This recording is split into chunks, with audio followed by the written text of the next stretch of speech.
News today और मैं हूं आपके साथ मानवी ठाकुर। शुरुआत करते हैं आज की खास खबरों से।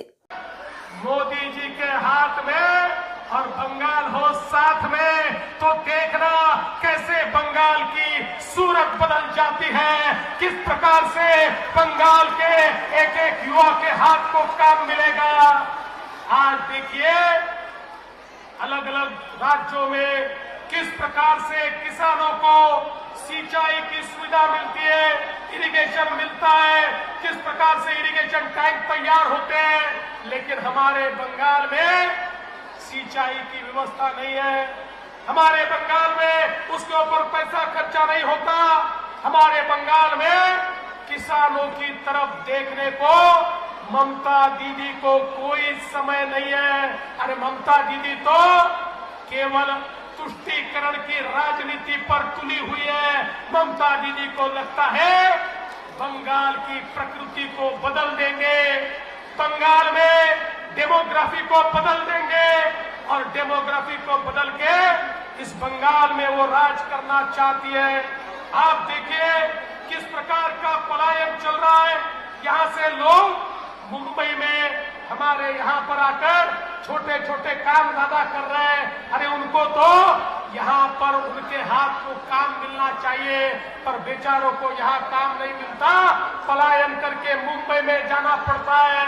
आप चिंता मत करो, मुंबई में भी हम उनको ठीक ढंग से रखेंगे, लेकिन मुंबई में भी उनको सुरक्षित रखेंगे।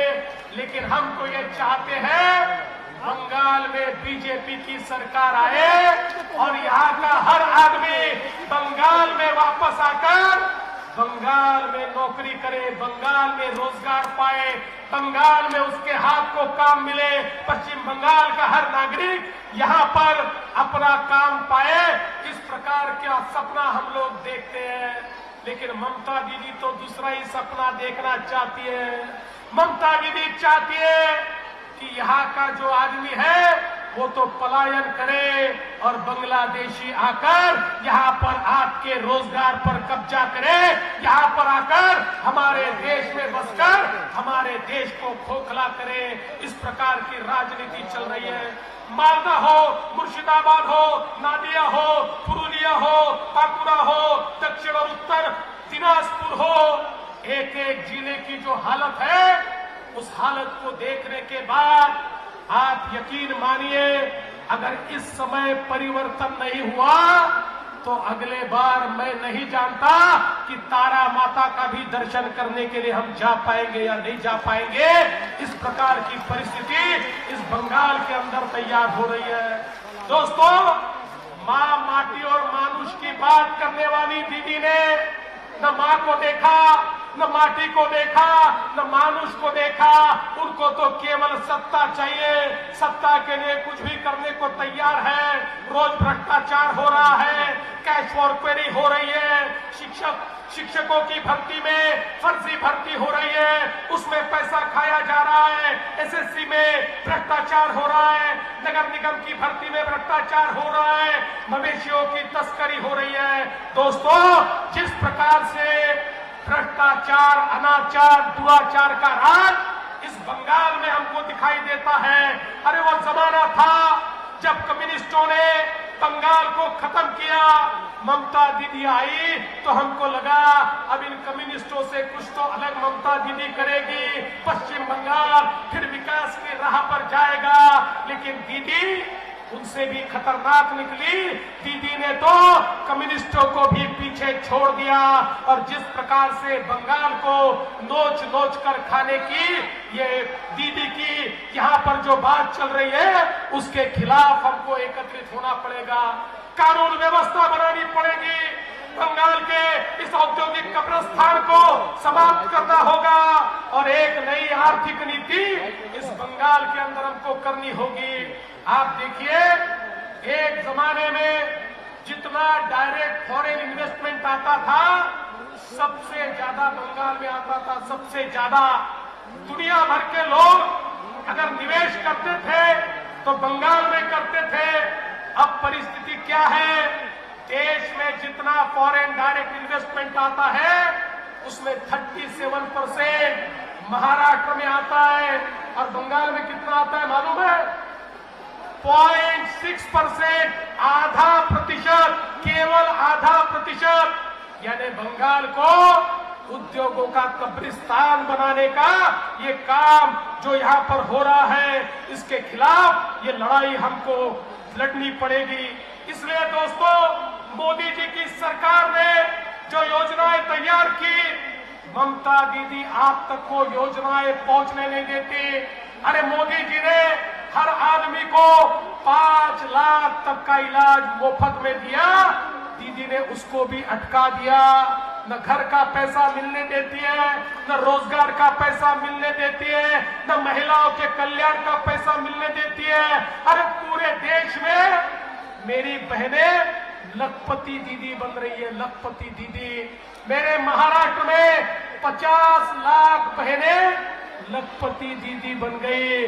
मोदी जी ने ऐसा जादू चलाया, मेरी छोटा छोटा काम करने वाली, घर का काम करने वाली, खेती किसानी करने वाली मेरी बहनें अब लखपति दीदी है। हर साल 1 लाख रुपए से ज्यादा पैसा कमाती है और इस बार 1 करोड़ तक हम पहुंच जाएंगे। मैं ममता दीदी को पूछना चाहता हूं, दीदी ये मेरी बहनों के लिए आपने क्या किया बताइए? अरे आपने तो, मोदी जी ने मेरी बहनों को लखपति निधि नमन बनाने का जो प्रोग्राम दिया था, उसको भी समाप्त करने का, उसको भी रोकने का काम किया। और इसलिए हमको परिवर्तन करना है, इसलिए करना है, ये में जो युवा साथी है इनके हाथ को काम मिले, हमको परिवर्तन करना है। ये जो मेरी बहनें यहाँ पर बैठी है, मेरी माताएं बैठी है, इनके हाथ को काम मिलेगा। ये लखपति दीदी बनेगी, ये अपना घर चलाएगी, ये सम्मान के साथ जिएगी, ये मोदी जी का नाम लेकर यहाँ पर जिएगी।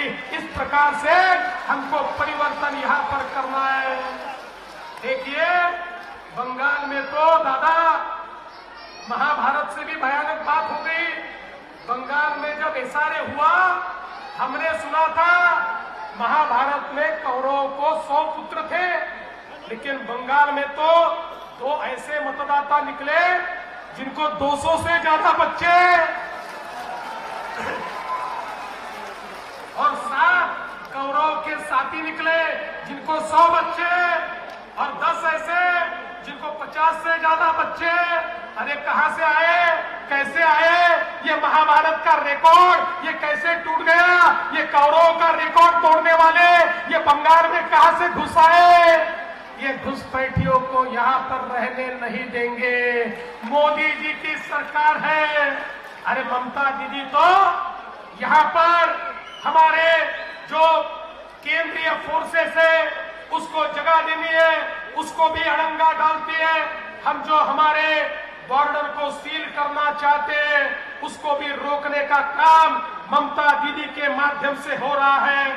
और दोस्तों, जहां एक और आप देखिए, किसान हो, महिला हो, हमारे बच्चे हो, इनका तो सत्यानाश हो ही रहा है। पर हमारे बंगाल में जो सरकारी कर्मचारी है उनकी भी हालत क्या है? आज ही हमारे एचएम साहब ने, हमारे अमित भाई शाह ने बताया, मेरे महाराष्ट्र में 7वां वेतन आयोग चल रहा है, बंगाल में अभी भी 5वां वेतन आयोग चल रहा है और 6वां वेतन आयोग 2।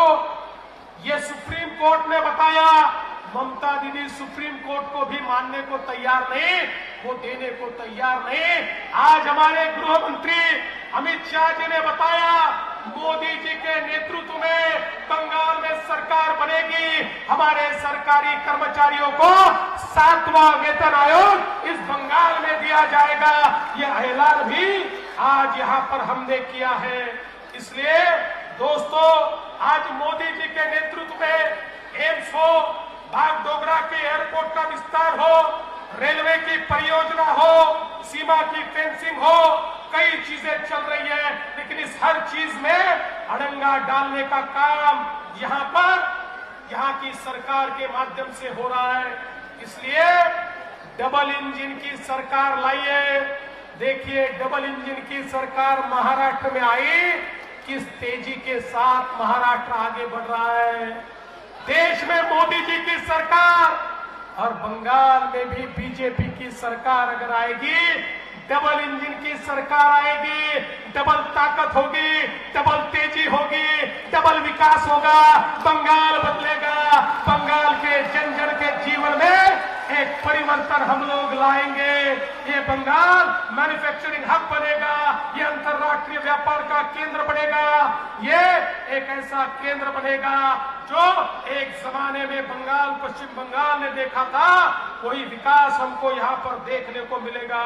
इसलिए इस परिवर्तन यात्रा के माध्यम से हम लोगों का नारा क्या है? परिवर्तन दरकार, चाहे बीजेपी सरकार। परिवर्तन दरकार, परिवर्तन दरकार, परिवर्तन दरकार। धन्यवाद। जय हिंद, जय भारत।